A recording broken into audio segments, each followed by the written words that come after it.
ప్రతిరోజు నా ఉదయం న్యూస్ యాప్తో మొదలవుతుంది. కళ్ళు తెరవగానే వార్తల వైపు చూసే అలవాటుంది. ఎప్పట్లాగే ఇవాళ కూడా అలానే న్యూస్తో నా రోజు మొదలైంది.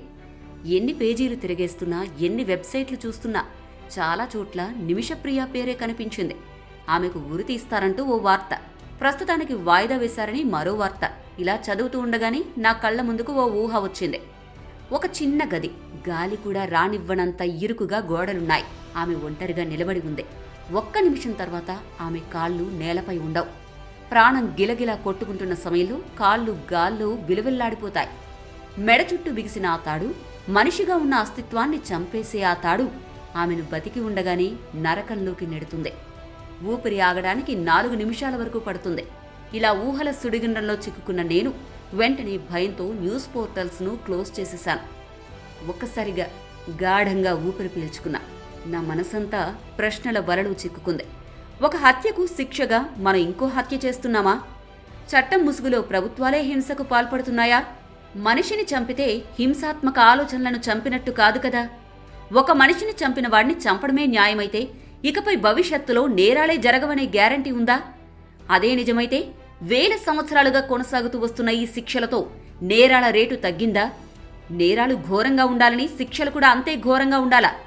ఇలా ఎన్నో ప్రశ్నలు నా లోపల మోగడం ప్రారంభించాయి. వెంటనే నా పుస్తకాల ప్రపంచంలోకి అడుగుపెట్టాను. అక్కడే నాకు జవాబులు దొరుకుతాయనే నమ్మకంతో మరణశిక్షల గురించి ఉన్న పుస్తకాలను, కథలను చదవడం ప్రారంభించాను. చరిత్ర లోతుల్లోకి తొంగి చూశాను. అక్కడ కనిపించిన కొన్ని పదాలు నా గుండెను బరువెక్కించాయి. న్యాయం పేరిట కోర్టులు ఇచ్చిన ఘోరమైన తీర్పులు వేలాది కథలను పుట్టించాయి.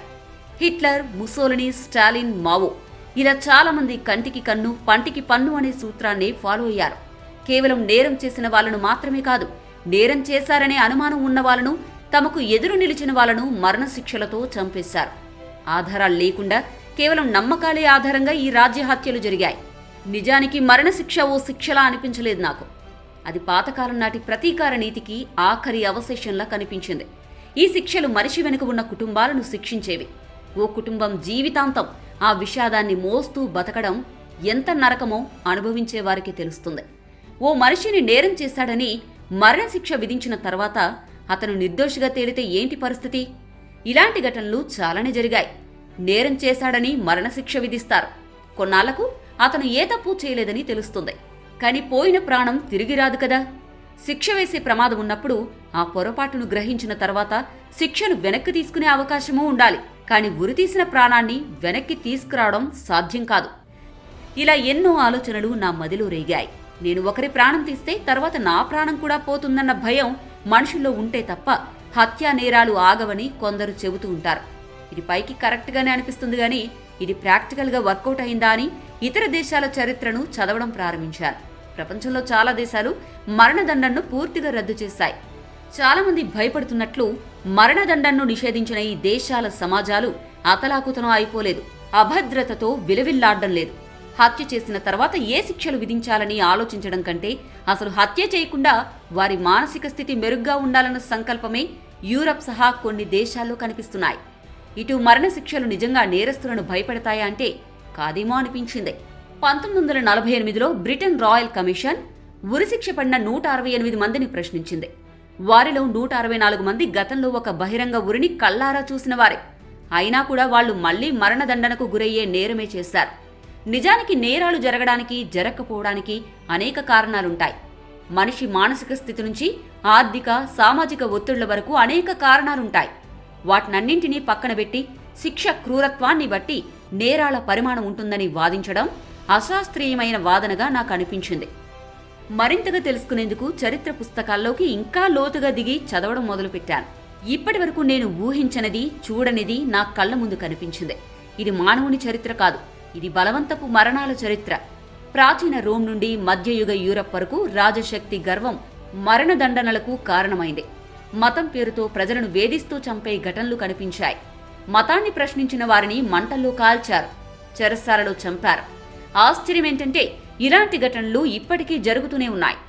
21వ శతాబ్దంలోనూ బ్లాస్ఫెమీ అనే పదం ఒక మనిషిని చంపడానికి చట్టబద్ధమైన కారణంగా నిలుస్తోంది.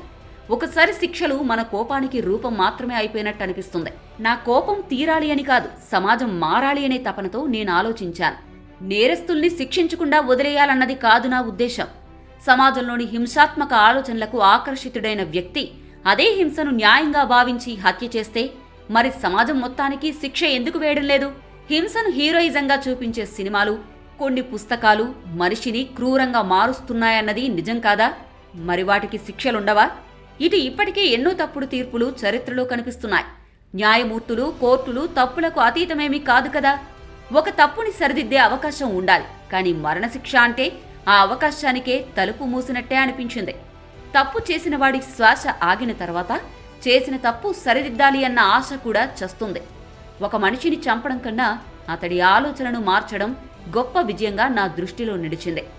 ఒకసారి శిక్ష ఓ నిర్ణయంగా కాకుండా ఓ ప్రతీకారంగా మారిపోతుంది.